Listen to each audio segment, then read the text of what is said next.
Hello, welcome to Andy Tales. After watching the video, make sure there's no one else in the room. Don't forget to write your city and the time in the comments.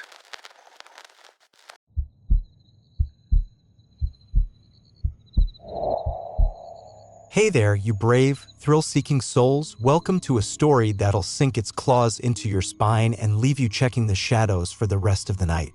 Grab your heaviest coat, bolt every window, and prepare to plunge into the frozen, haunted heart of Alaska's wilderness, where the wind howls like a banshee and the darkness hides truths too vile to name. This isn't just a tale, it's a descent into a bone-chilling nightmare that'll cling to you like ice on a tombstone. Before we dive in, smash that like button if you're ready to face the abyss, and subscribe to keep these blood-curdling journeys alive. Drop a comment, where are you cowering tonight, and what's the clock saying?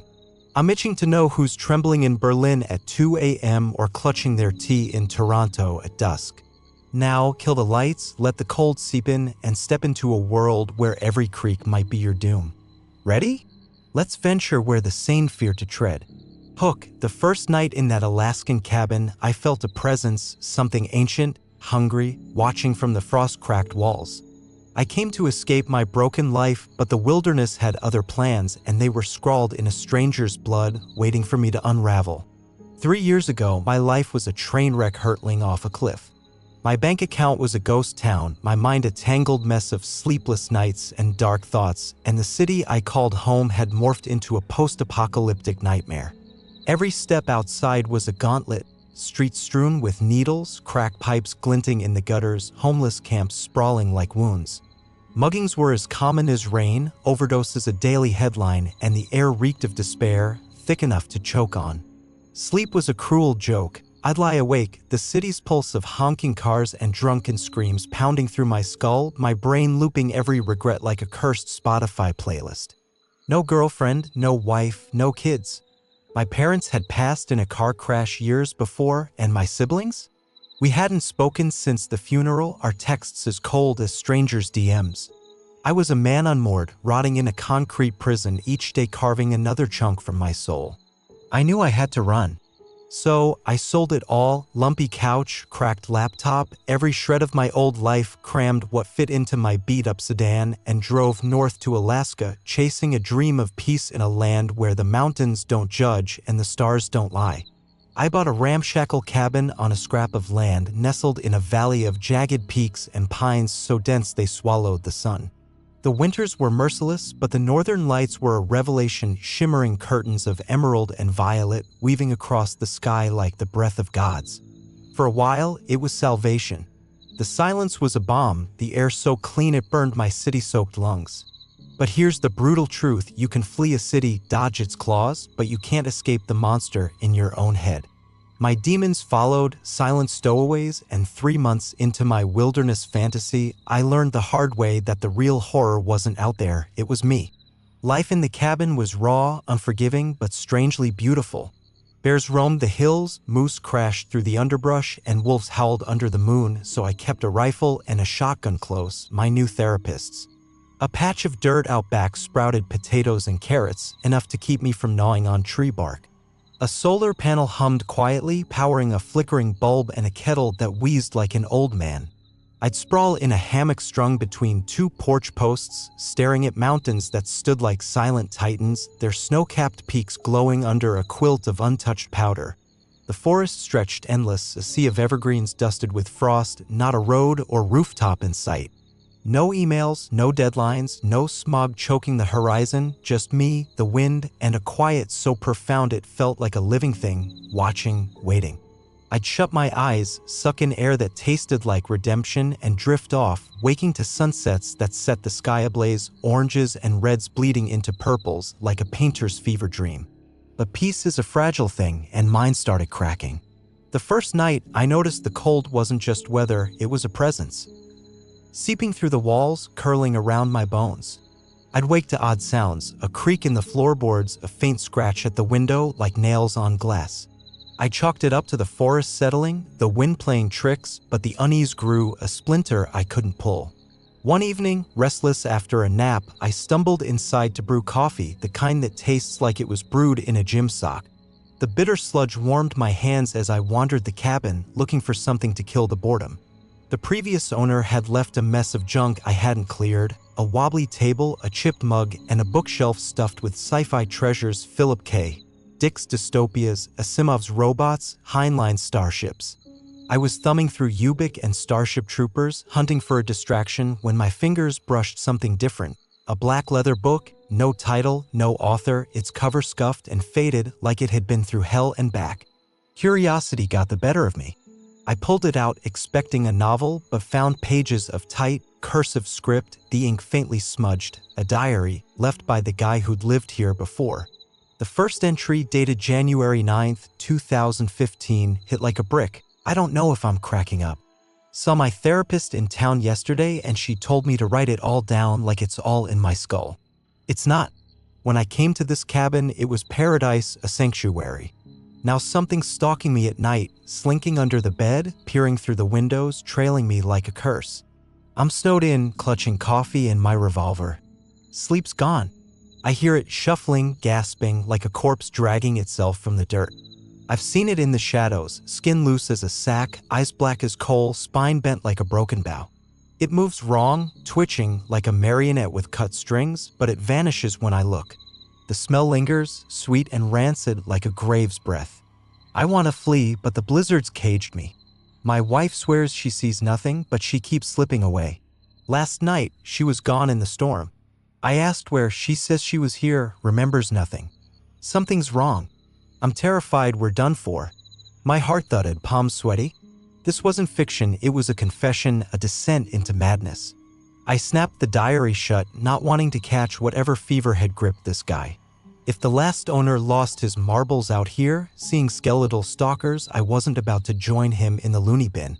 I shoved the book back, grabbed the Forever War instead, and tried to drown the words in sci-fi battles. But the image of that twisted man with hollow eyes burrowed into my brain, a parasite I couldn't shake. I read through the night, fighting sleep, the cabin's walls creaking like they were whispering back. Just as dawn bled through the windows, I swore I saw a shape outside, a gaunt figure, eyes like pits, pressing warped fingers to the glass, its breath fogging the pain. I blinked, lunged to the window, but saw only snow and pines, the world serene and mocking. Just my mind, I told myself, but the lie tasted sour.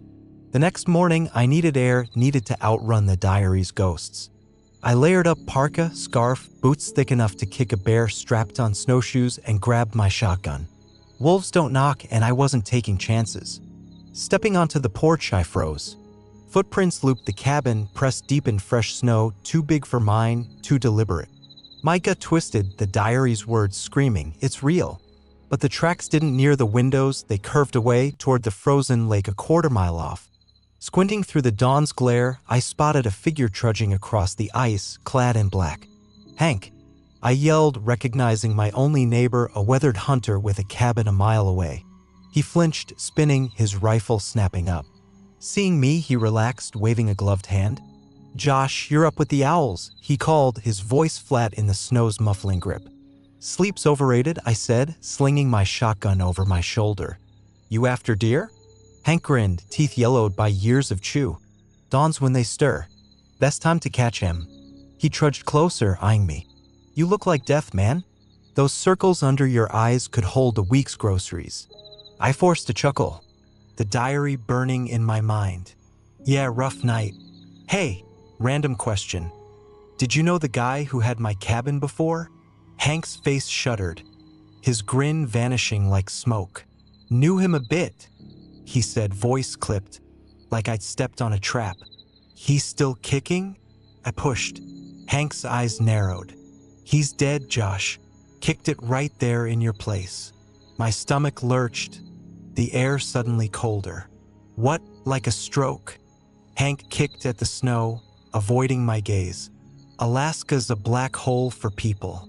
More go missing here than anywhere, call it the Alaska Triangle, and we're dead center. You sure you want the story?" I nodded, dread curling like frost in my chest. "Tell me everything." Hank sighed, pulling his hood back, revealing a tangle of gray hair.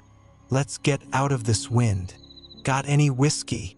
Back in the cabin, we sat at my rickety table. a bottle of rye between us, two chipped glasses catching the morning light. I sipped, the burn grounding me, but Hank chugged like he was racing a storm, gasping as the liquor hit.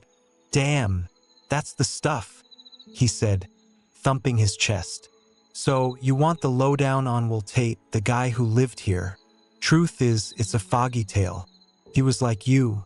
City rat, sick of the grind, came here for quiet. Seemed solid at first. We'd hunt, share beers, play poker with some townies. Then he went off the rails." Hank leaned in, eyes glinting like ice. Started ranting about a figure outside, watching him. Said he heard noises under his bed, wheezing like a plague victim. Kept every lamp burning night and day. Got paranoid, digging holes all over, even in blizzards. I'd see him out there, shovel swinging, eyes like he'd seen the devil. The diary's words clawed at me, vivid as blood. "What happened to him?" I asked, voice tight. Hank stared at the window, where mountains loomed like judges. I hadn't seen him for days. Got worried.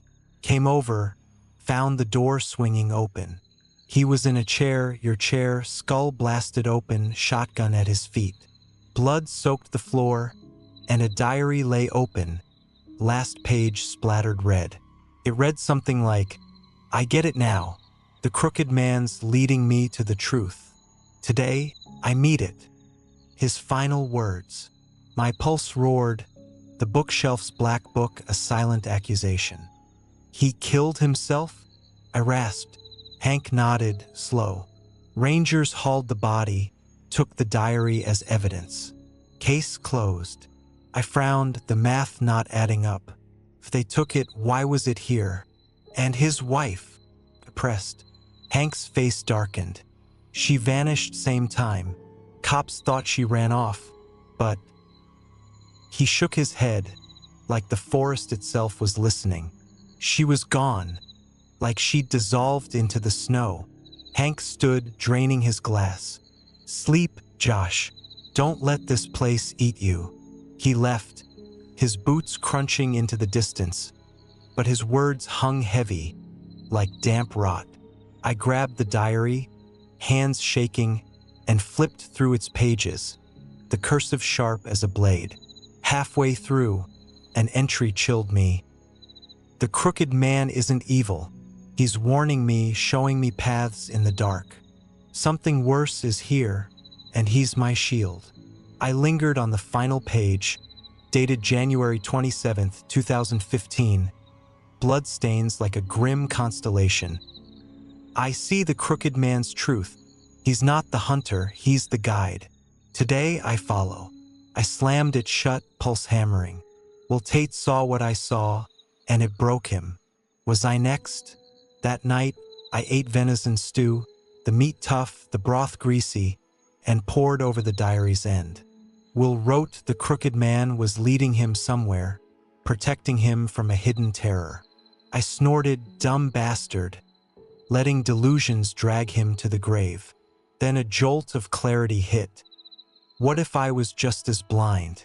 I could pack my guns, fire up the snowmobile, and hit town by dawn. But curiosity, that cursed lure, chained me to the cabin. I needed answers, even if they killed me.